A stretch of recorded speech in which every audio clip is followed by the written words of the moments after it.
The reason that we got called out here is Phoenix patrol officers were called out at about 10:51 a.m. this early afternoon for check welfare of an address of a residence that's located behind me in the neighborhood of 16th Street and South Mountain Avenue. When officers came out to check welfare, they began searching, looking through the windows over the fences of one of the local houses, and they found what they believed to be 2 victims. As they continued their investigation, they were able to locate 3 total victims, again 2 of them adults, 1 of them a younger child. Because of the condition that the individuals were in, the Phoenix Fire Department was called. They came on scene and they pronounced all 3 individuals deceased. We don't know the time frame of exactly when this incident happened. Again, that's something that our detectives are working very hard to try to figure out the time frames and who is responsible and how this all unfolded. As far as the victims themselves, again, the next of kin notifications have not been made at this point. We're still trying to figure out information on exactly everybody involved and what their involvement is. So we have very limited information at this time, but we're hoping that our detectives will continue their professional investigation and will lead us to a better understanding of what exactly took place today here in the area of 16th Street and South Mountain. With that being said, I'd be more than happy to take some answers or some questions and provide as many answers as I possibly can. Can you tell us if the 2 adults, was it male and female? Can you tell us if it was male? At this point, we're just going to leave it at 2 adult victims and 1 juvenile victim at this point. Do you know what the relationship was? The relationship, that's one of the things that the detectives are really trying to figure out. They're working with the local community members of this neighborhood, neighbors, to try to distinguish what exactly their relationship is at this time. Right now, we don't have that answer.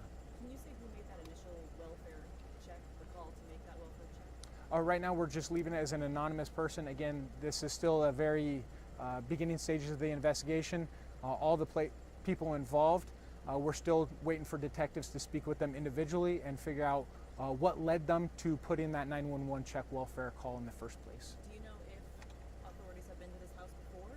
No, I can't answer that question right now. I don't want to speculate without being able to research the background of that particular address. Sorry. Sergeant, what's the age of the child? Suspects are being sought at this time. Yes. So is it a That in past history has kind of lent itself to possibly a murder-suicide situation. What can you tell us about a possible suspect? What are you looking at as possible? Well, I can tell you right now that detectives are not looking for any suspects at this time.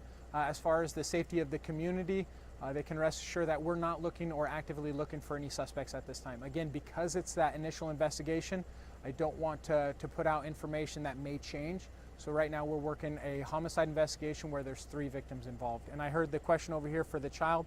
I can't get specific on the age of the child. Again, proper notifications need to take place before we put out any kind of information or details of the victims involved. But it was a juvenile child, and 2 adult victims were all involved, so 3 victims total. What's the manner of death? So the manner of death right now is when the officers first initially checked welfare of the house, they did see obvious signs of gunshots. So the investigators right now are checking into any further, but right now we could say that it was gunfire is the reason. were 2 victims in the backyard and 1 inside the house? Yes, there were 2 victims outside the house and then 1 victim inside. Were weapons found? Right now, that's still part of the investigation itself. Leads to me not wanting to provide any details of the investigation itself because it's at the early stages, but that's something that detectives will look into and locate as they're canvassing the house. I know you got into this a little bit, but just to ask again on this, you don't have any outstanding suspects here. Does that lead you to believe the person who pulled that trigger is one of the people in the house? Again, I can't speculate on exactly what happened in the house. We're going through all the evidence, including speaking with the neighbor, speaking with relatives to find out exactly what happened. But right now, there's no evidence to believe that there's an outstanding suspect that poses any kind of danger to the community. You don't have nobody arrested? No, nobody has been arrested at this time.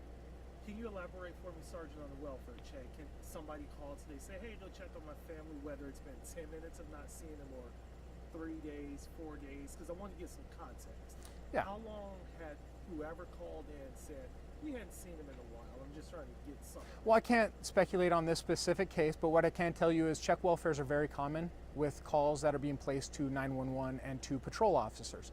And there is no time frame of how long somebody's gone missing or hasn't been spoken to.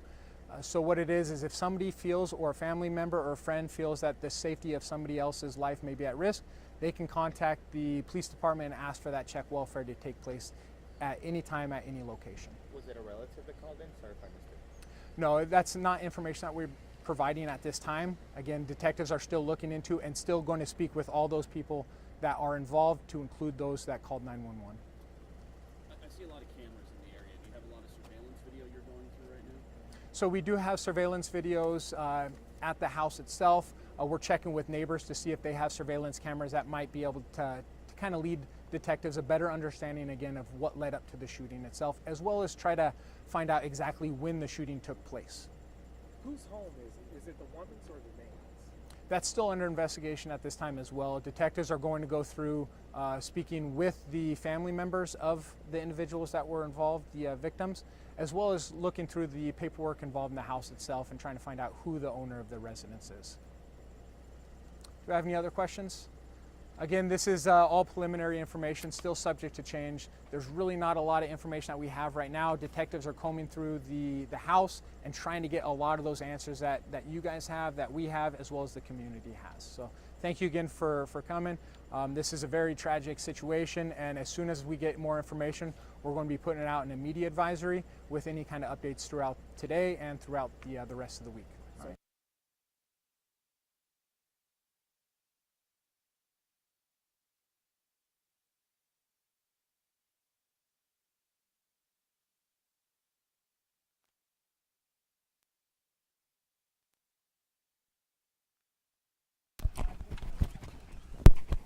Oh man. It's just gonna have to be like that.